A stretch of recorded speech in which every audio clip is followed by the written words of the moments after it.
In today's society, I think if we boil everything down to the root, that's all the way down to where there's no more water in the pot, I think it's a lack of respect that we are dealing with more than anything else. Let me show you what I'm talking about. You had a question? Yeah, I wanted to ask Maya her views on interracial relationships. Oh, thank you. And first, I'm Miss Angelo. Miss Angela. Yes, ma'am. I'm not Maya. I'm 62 years old. I have lived so long and tried so hard that a young woman like you or any other you have no license to come up to me and call me by my first name. That's right. Also because at the same time I am your mother, I'm your auntie, I'm your teacher, I'm your professor. You see? The question is, what do I feel about interracial relationships? It is very hard to fall in love and stay there. If you fall in love with the fellow who lives next door, whose parents are friends with your parents, and the same race and the same culture, and you've gone to the same church all your lives, and so it is very hard for those two people to maintain. You see, I was turned on to a song this morning by my mentor. I'm going to call him my mentor. And the song was a very basic song. But let me just say, it says, I'm only human, but don't put the blame on me. I'm just a man doing the best he can. See, everybody makes mistakes because humanity isn't perfect. So why do we take humans and treat them like they're perfect? Because after all, we just different shades. The only other difference that we got is the way that we think, especially about the way we think about ourselves. Now, I'm going to jump into something else right quick because I want to give you the definition of a simple definition of immigrant. And it just means a person who comes to a country to live there. And I mean permanently. Because if you came to live in another country temporarily, they would call you a refugee. And I know what that's like. So we basically talking about a lack of respect. But hold on.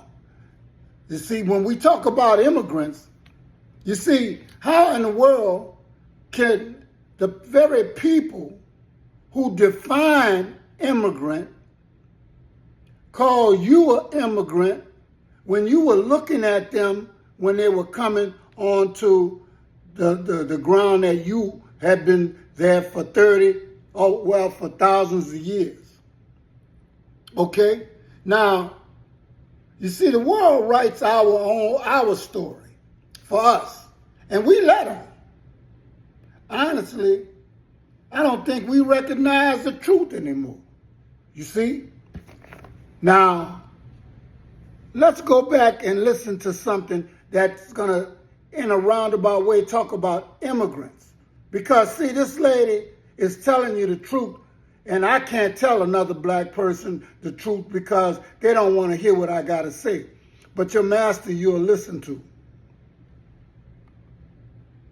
Believing the myth. In this country, what we call education is actually indoctrination. And it takes us from the age of 5 to the age of 18 to thoroughly indoctrinate people so that they will believe in the myth of white superiority. And it is a myth.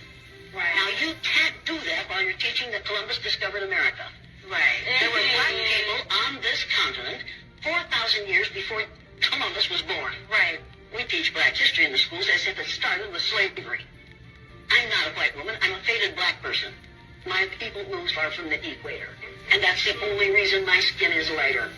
That's all any white person is. Because we are great. Hey!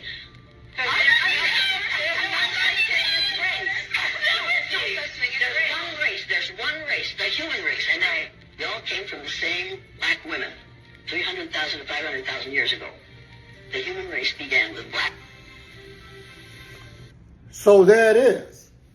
But you know, you don't want to hear the truth because you like lies so much. And you'll get mad at me for telling you this because now somebody has just came out here, you know, and she is of European descent, but she's telling you she's African. You understand? And that we all come from there. But you hate that. And even black folks hate that. You see, but you know, you want to hate your African brother and sister, but you want to love the master. Now, I'm going to tell you something. Instead of killing each other, when you look in the mirror in the morning, since you don't like black or Africans so much, why don't you just go ahead on and take care of your own problem?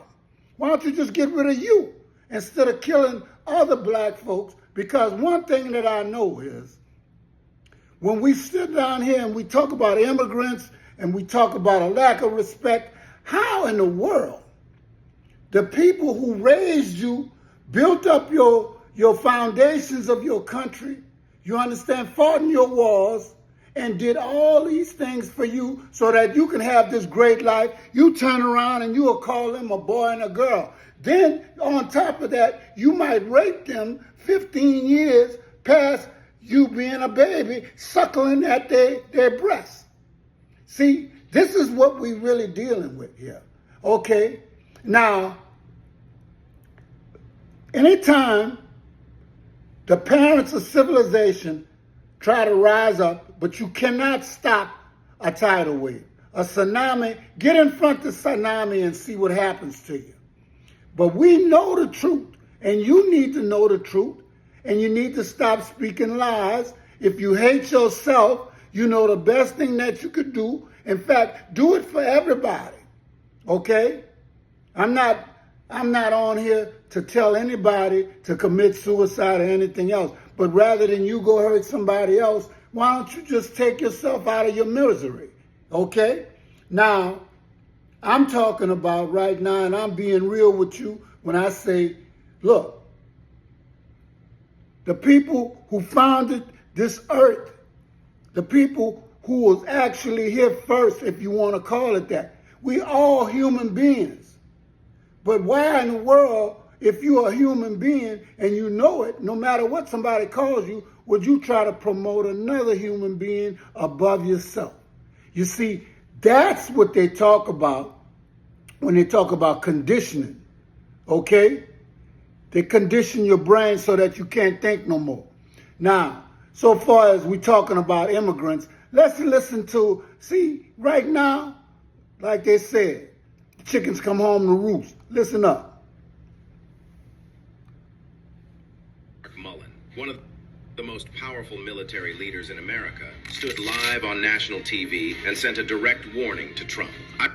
Trump gave the order, but for the first time, the U.S. Army told him no. General Mark Mullen, one of the most powerful military leaders in America, stood live on national TV and sent a direct warning to Trump. I will not lend you my troops to hunt immigrants. I won't be part of this injustice. And if you cross the line, you'll face me.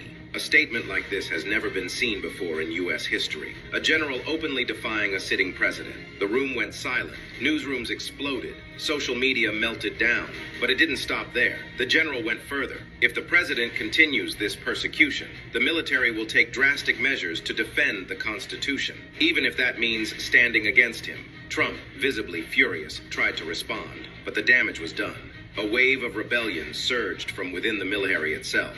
The message is loud and clear. Not even the army will support injustice. Not even power can silence. We take an oath to support and defend the Constitution, not a man, not an aristocrat, not almost a billionaire. Why do you think that a billionaire would care anything about you making under $30,000 or $40,000, $60,000? He cares nothing for you. But you can't seem to get that. You see, we can't see, the only thing that we know is don't let a person of color get back in there. No matter what we have to endure, we will vote for this man.